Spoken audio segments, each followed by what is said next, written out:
सरिता मिश्रा लोकगीत मिर्जापुरी से करती हूँ अपने यूट्यूब चैनल पर आप सभी का स्वागत। आइए सुनते हैं, एक अच्छा सा है दर्द भरा बेटी विवाह गीत। बहुत पुराने ज़माने का गीत है। अब तो बेटी परी बोल रहे हैं, पापा की परी हो गई हैं। लेकिन बहुत पुराने में तो बेटी को छुपाया जाता था, किसी की नज़र न पड़े, हम कहाँ लेके जावे इतना लड़का।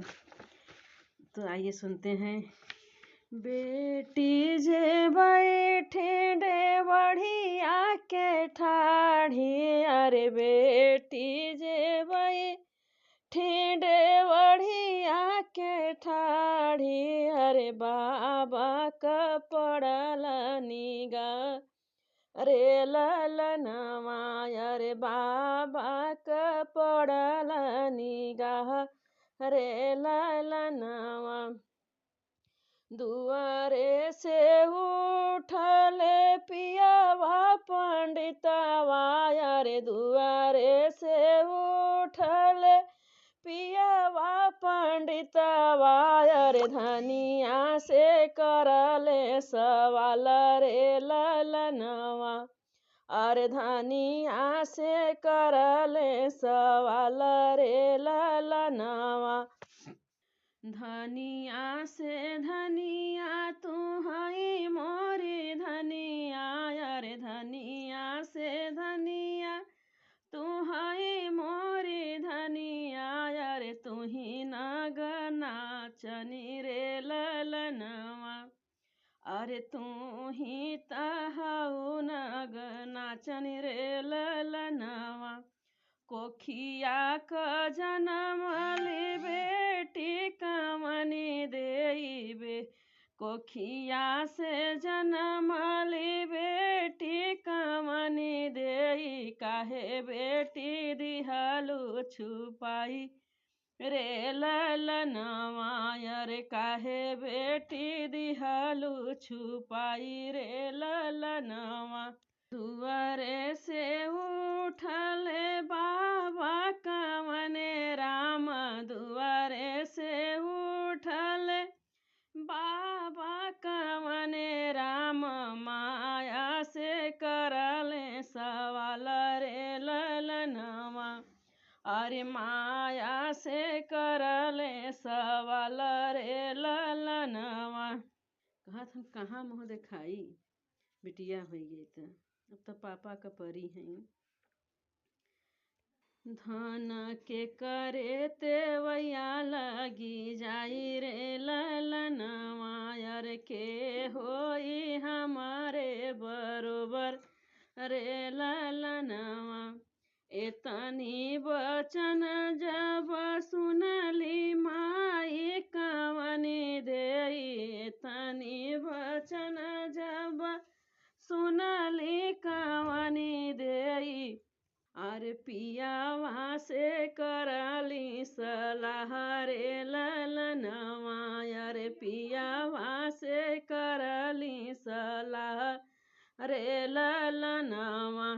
अगिया के आईनी देवरनिया जेठनिया, अरे अगिया के आवली देवरनिया जेठनिया, अरे पिया ओही भाई हमारे बरोबर रे ललनवा, अरे ओनाही गोहनवा लगी जाई रे ललनवा। घर में से निसरली माई कवनी देई, घर में से निसरली माई कवनी देई, बेटी सुन बेटी अरज हमार रे ललनवा, अरे सुन बेटी अरज हमार रे ललनवा। तो फ्रेंड पूरा सुनिएगा, बहुत ही गजब का गीत है। निसरी न जा तू बेटी कौन जाना बनवा, अरे निसरी न जा तू बेटी कौन जाना बनवा, अरे बाबा का पड़ल निगाह रे ललनवा, अरे बाबा का पड़ल निगाह रे ललनवा। एतनी बचन जब सुनली कवनी देई, एतनी बचन जब सुनली कवनी देई, सुन माई अरज हमारा रे ललनवा, रे सुन माई अरज हमारा रे ललनवा।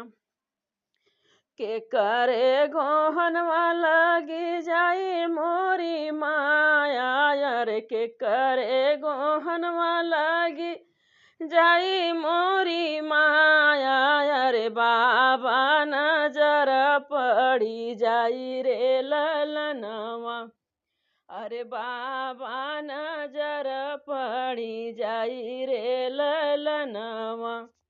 अरे रतिया सुहावन होई रे ललनवा, कहाँ चली जाए कि तू सबे सुख नींद सोव।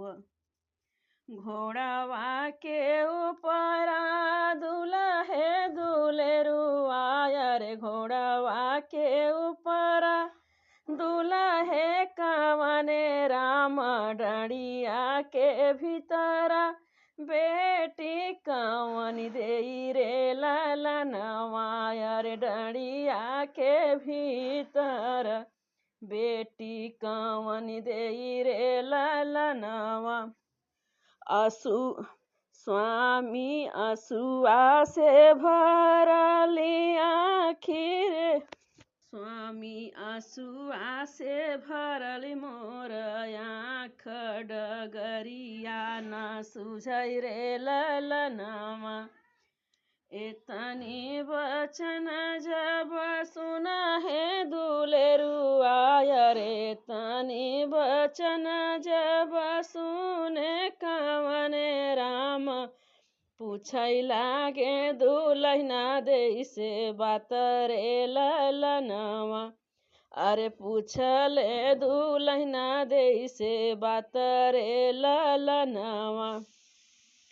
किया सुधी आवै तोहके माई से बाबा, रे किया सुधी आवै तोहके बाबा मायरिया, रे किया सुधी लहुरी बहिन रे ललनवा, अरे किया सुधी लहुरी बहिन रे ललनवा। नाही सुधी आवै स्वामी बाबा से माया, रे नाही सुधी आवै स्वामी बाबा से माया, रे नाही सुधी लहुरी बहिनी रे ललनवा, रे नाही सुधी लहुरी बहिन रे ललनवा। गुड़ोई मैं छोड़ी आंगनवा के बिचवा, रे सखिया मड़वना के बिच रे ललनवा, अरे सखिया मड़वना के बिच रे ललनवा। सोवतई छोड़ली लहुरी बहिनिया, रे सोवतई छोड़ लहुरी बहिनिया, डगरिया न सूझै रे ललनवा, डगरिया न सूझै रे ललनवा। धनिया से तुही मोरी धनिया, रे चलत ई हटिया बाजार रे ललनवा, अरे चलत ई मैं जाबई बाजार रे ललनवा। हटिया न जाबई पटियन लियाउबई, हटिया न जाबई पटियन लियाउबई, धन माई मोर बनावई गुड़िया रे ललनवा, बहिना संग खेलु रे ललनवा। धन माई मोर बनावली कलेवना, रे माई मोर बना वली कलेवाना अरे बहिना संग खाऊ रे ललनवा। माई बाप बरोबर क्यों न होए एतनी बचन जब सुनली कावनी देई सुना स्वामी अरज हमार रे ललनवा। अरे सुना स्वामी अरज हमार रे ललनवा। केतनाऊ सासु बनई है कलेवाना अरे केतनाऊ सासु तोपी है कलेवाना मयरी नाही बिसरई रे ललनवा। केतनाऊ सासु जे बनमई गुड़ुइया बहिनिया न बिसरई रे ललनवा।